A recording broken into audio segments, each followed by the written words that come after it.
Okay, let's get started with the fun bit. I'm just going to try and push everything to the side a little bit. These are the bird dies. Now what I've done is I've taped them all together. I've taped them all together because here they are. Here's all the pieces you need to make 2 birds. Now what I've got is a piece of wax paper with a bit of repositionable glue on just to keep them all in one piece, because I knew that otherwise I would get to the live and I'd be missing an eye or something, and the poor bird doesn't deserve that. So we're going to start by doing some ink blending first of all. So I'll put the dies up there, I'll explain those in a little while. Let's see, so my favourite colours at the moment to blend together are blues and browns. Absolutely in love with them. Uncharted Mariner is one and Brushed Corduroy is another. They look stunning. We could bring in, oh no, because I didn't get the brush down, so let's just stick with these. So Uncharted Mariner is the most recent Distress Oxide. You know, there must be a new colour due out soon, mustn't there? Because it's been a little while since this one was released. Does anyone know? Is anyone aware of what Mr. Holtz is planning, or when the next one is due out? Because I need it. But this so far, this Uncharted Mariner is absolutely my favourite colour of all time. And I didn't think I'd say that about a recent colour. I thought it would be. So Peacock Feathers was probably the one before that. But really loving this. But another one I love as well, which I think is often not missed, but often we don't think about so much, is Iced Spruce. Particularly if you're doing Christmas cards and you just want a lovely soft green, it's wonderful. Okay, so I've just done this the wrong way, but never mind. I'm supposed to do it the other way. We'll be fine. We'll add blue this way. So there's my blues. Okay, now I do need to just give this a quick wipe because I don't want to put blue onto the yellow or the brown parts. So just wipe that off very quickly. There we go. And then let's come to the brown and let's get these mixes. So this is Brushed Corduroy, and these are oxides rather than inks. They're all available. I can't guarantee the colours are available, but Distress Inks and Distress Oxides are available on CraftStash at the moment. Bringing these 2 colours together in the middle, so literally overlapping them, and then once you've overlapped them you can decide whether you need to go in with another one. So I'm actually going to do more of the Brushed Corduroy on this panel. The reason being is I'm going to be stamping my sentiment, and I want to ensure that I've got enough of the paler colour, which would be the yellow, there, gorgeous, to show the stamping up. So there's one of mine. I've got something sticky on here, and then let's do this side as well. And these colours they just work so well with the birds and the books, because kind of that vintage feel, a little bit of a masculine feel as well maybe. You can go for any colour you like. You saw through some of the examples I actually went for quite bright colours at times. You can do that too. So it's a bigger panel. I could have done with a bigger brush really, but it is what it is. We're getting there. These oxides are really nice and juicy, so they do fill up quite quickly. Now usually what I do, once I've done my ink blending like this, I'll go in and I'll splatter with water. It's just something, the habit that I've got into, and it actually helps to hide any little discrepancies you may have within your ink blending. But I'm not going to this time. I'm just going to come back in with the blue and just try and blend the 2 together a little bit more. We're kind of getting a green in the middle there. Hopefully you can make that out. A bit down the bottom, aren't I? So I might take a little more blue and just spread that around like so. Then come back to this line and blend it, and this line, and just work the 2 colours together. And of course yellow and blue make green. So where I've got, it's not absolutely perfect, I could keep working and working at that, but I'm going to be doing something else to it, so I'm not worried. I'll just clean my mat. If you've ever watched me before, hello if you're new, but if you've ever watched me before, I do clean as I go, and you know that, so then I can keep on top of things, and I don't go and put something like brown ink on a lovely white piece of paper. Okay, so the next bit is to add some texture to this. Where I would usually do my splotting, do you know what? I haven't got my stamping platform out. That's really bad. Now, where is my stamping platform? I have two of them and they're hiding somewhere. There's one. Is that one? Yes, that is one. Excuse me, I'm just rummaging around in my craft room. There's always something. Always forget something. Today it was the stamping platform, and that's my squeaky chair. I've still not fixed it. Now, because I want this to stay still, but I want to cover the entire area with my stamp, I'm just going to put a little bit of double-sided, or not double-sided, but a little bit of low-tack tape on the back. I'm going to fold it over so it is double-sided. Just on the back of the paper. Pop it in the middle. There we go. Now let's get this gorgeous book page stamp set out. You can see all the details, everybody. If you want to have a link directly to all the products to have a look at them and the prices and things like that, you can see them all in the comment. They're pinned. The links are pinned, so you'll find those. Now, this is a really large stamp, so you do need a bigger stamping platform. I've just put that into the middle of my cardstock. What you find, this centerpiece here tends to get air under it. So once you've got it in position and it's on your platform, just hold it down, lift up so the oval comes up, and then roll it back down again, just to release any air that's under there. It's just how it is when it picks up. Now, I'm just going to spritz this stamp with water. I'm going to pick up a bit from the middle as well. A little bit, and I'm just going to pop this over and stamp that water onto all of that lovely Distress Oxide. Okay, I tell you, it'll be a miracle if I can get through this without sneezing. I keep feeling like I'm going to sneeze. There we go. Can you see what started to happen? All that text has started to come up white. Now I'm just going to dry this off. A little bit of hair or something there. And you can add more water and you can do that again if you want to. As it dries, you tend to find you get more and more of the colour lift. And I want a distressed look. I don't want it perfect. I don't need to be able to read the writing. It's just a text. It's just a texture. It's just a background. There we go. I'll stamp this properly in a little while. In fact, I'll just leave it in. I'm going to leave it there because I'm going to use this again in a moment. So there's that background. I don't need to do it to this one. And let's start building a card up. We'll put the birds together next. So I've got two card bases. I believe these are 6x6. I'll double check that. Yes, almost 6x6. So I'm going to glue them together. So two of the pages are going to be glued together to create an easel card. It's the quickest for me. It's the quickest and easiest way to create an easel card. If you don't mind that you're doubling up your material on the back panel. So it makes it a little bit heavier, but I find it's a really good way of using up cards where the edges have become dog-eared. And sometimes you just have those card bases, you don't want to use them or you want to trim them down because the corners have caught on something. This is the perfect way to use them because you use them on the inside. And then people never know. And you've got yourself a nice sturdy easel card there.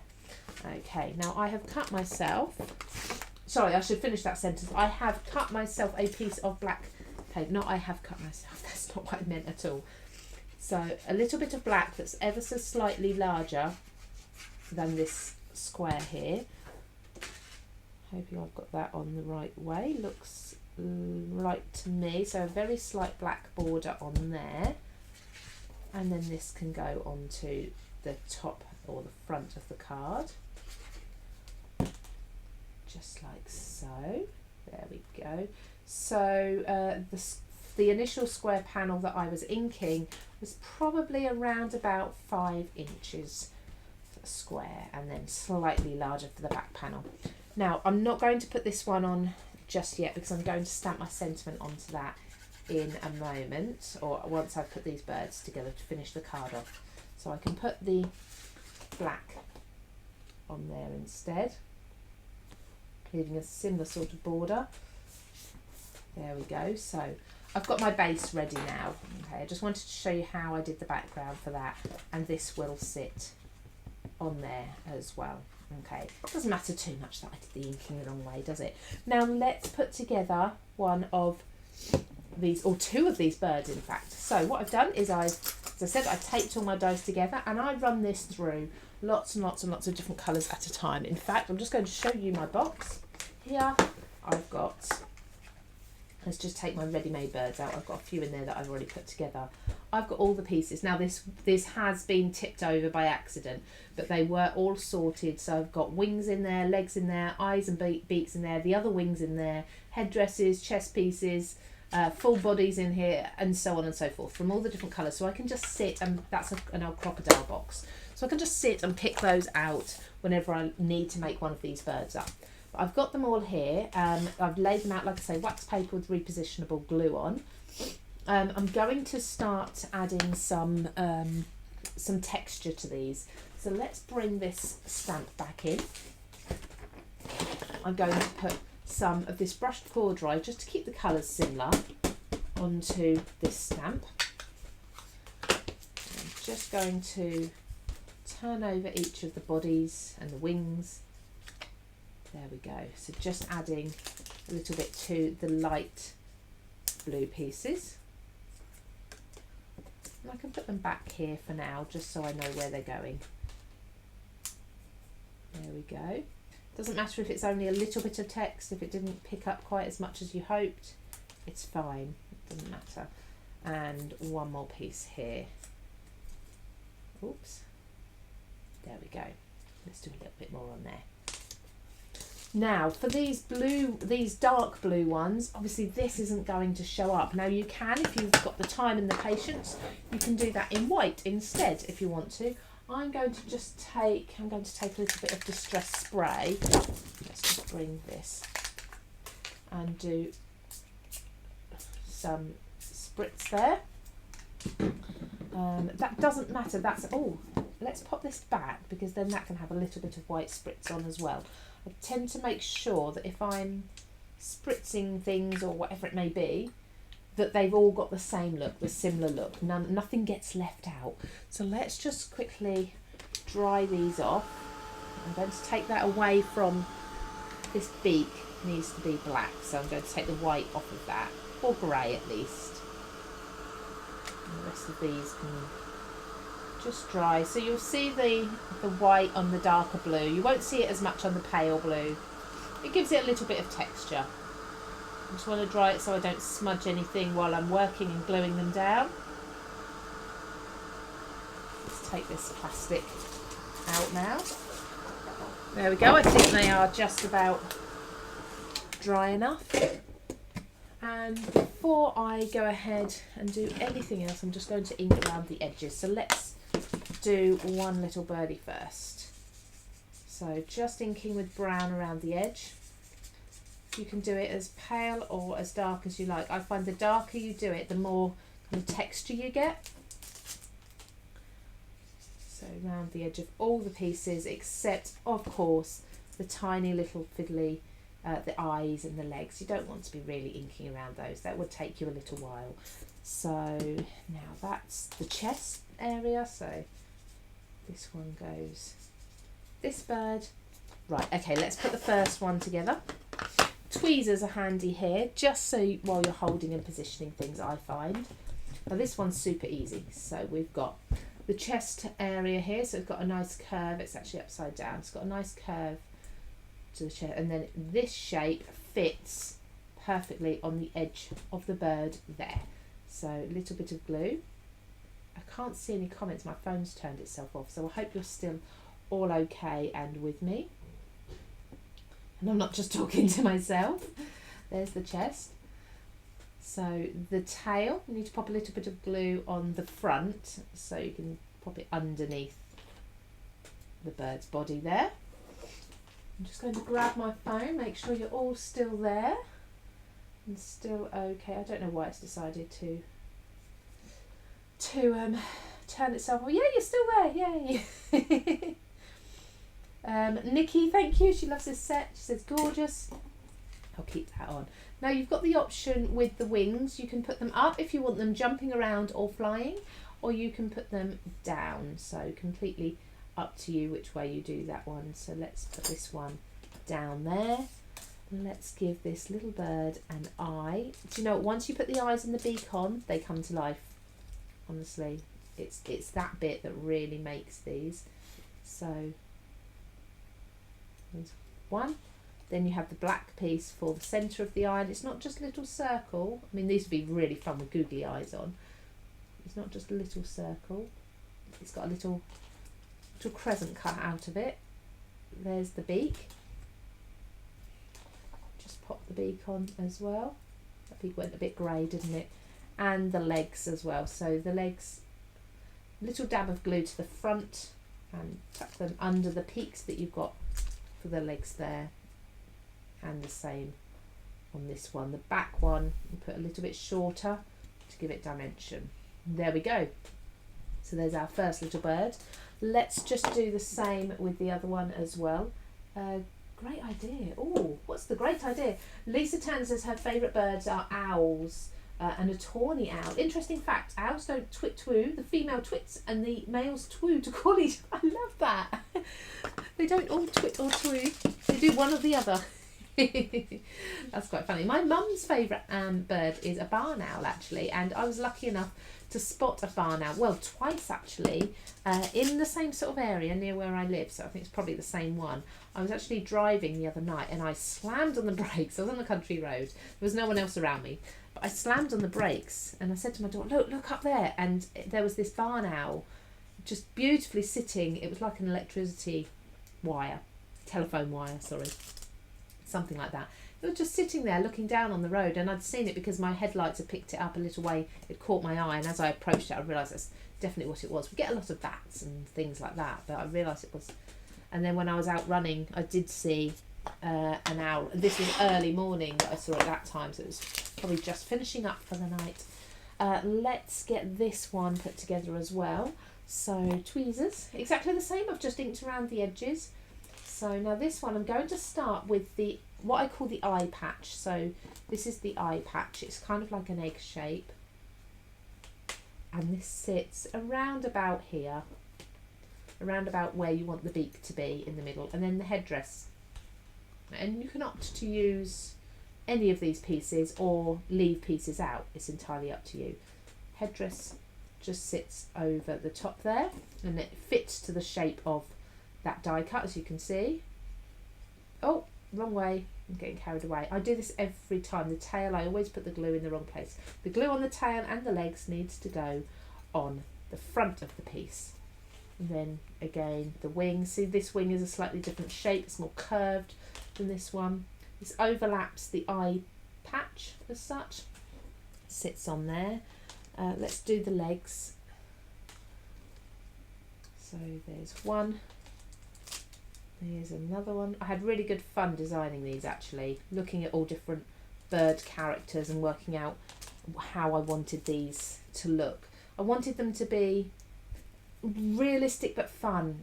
It kind of, yeah, it was a tough one to get it just right, but I got there in the end. And again, I wanted them to be decoupage, but simple decoupage. I didn't want you thinking, oh, I don't know how to put these together, so I won't. I wanted you to enjoy putting them together and enjoy making all the different colours and themes and things. So this one, tiny little bit on the beak there, that's a brown beak, beautiful. And then I've got a piece of twine for this. So there's my second birdie. You can see how the colours are going to work really well with this card.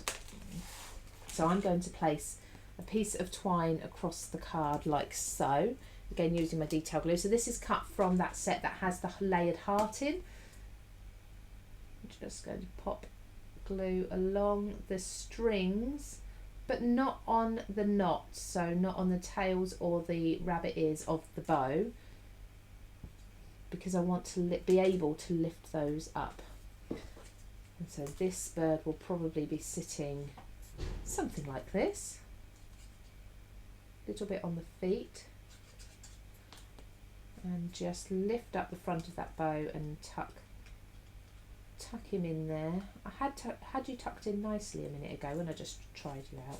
And then this one, its little feet can just sit on the strings there, facing each other, just looking up.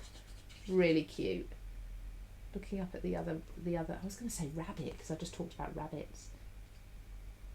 Almost kissing, look, almost kissing. Because I've not put the glue down all over, the edges kind of curl up, which I like that effect. Okay, let's finish. This is taking me ages today. I apologise. I hope you're all okay. Okay to carry on watching. If you want to come back and see more of the demonstrations that I do later on, if you've got to shoot off, by all means, of course, we'll have this on YouTube and on Facebook for as long as we possibly can keep them there, because we don't ever delete anything, but obviously who knows what's going to happen with social media in the future, but they'll be there as long as we possibly can have them there. Let's just grab my sentiment stamps. I think you've got to have the word love, haven't you, from the dictionary stamps here. Got to have the word love on here with these two birds. They're absolutely beautiful. Let's just pop that down the side there. Now, I don't know where my magnets are. I've lost my magnets. They've got to be here somewhere. What a thing to look. Oh, I found them. Look, here they are. I just need one just to hold this still. There we go. A strange thing to lose, isn't it? They weren't. They were in my tool bag. For whatever reason, I must have taken them out or not used them. So pop that into the bottom corner of that blended piece. Let's use Memento, a nice sharp black ink. This is one of my older ones, so I might need to start over this a couple of times. And there we go. Lovely. I'm going to do it once more, just because I've now said I might have to, so I'm going to. A nice deep black. That's going to match the black that we've got around the borders. I'll clean that stamp up in a moment. Here we go. How much do you love them birds? I love them. I'm so... Anne Marie lost one as well, a magnet. Yeah. I've just completely lost what I was saying. I was saying something, but I just saw she's put, I lost one of mine in capitals, and that just distracted me. Deborah, great that they face in different directions. Yeah, I wanted that. So, but you can also flip your die cuts around, so that if you wanted the one that's sort of standing more upright to face the other way, you can do that. I'm sure I've got a card somewhere where I've done it on, and you just die cut it and flip it over, because they're really simple pieces. There's a little bit of embossing detail and stenciling detail. Can you see these? So you can ink through, if you want to, the detail on the wings and the chest, or on the bird it's the breast, isn't it? And the tummy and everything. You can ink that detail through as well. That's an additional piece I forgot to tell you about. So yeah, absolutely adoring these birds. I can't wait to bring you some more characters very soon. Just pop this on here. I've raised this up onto foam tape so that as an easel it will just work to hold there. And there we go. There is that card. If I hold it up, obviously it's going to fall, but there's that card. Really lovely. And it can be anything. It can be just a note. It could be anniversary, new baby, whatever. Obviously switch up your colours as you need to, but that's using lots of the elements so far.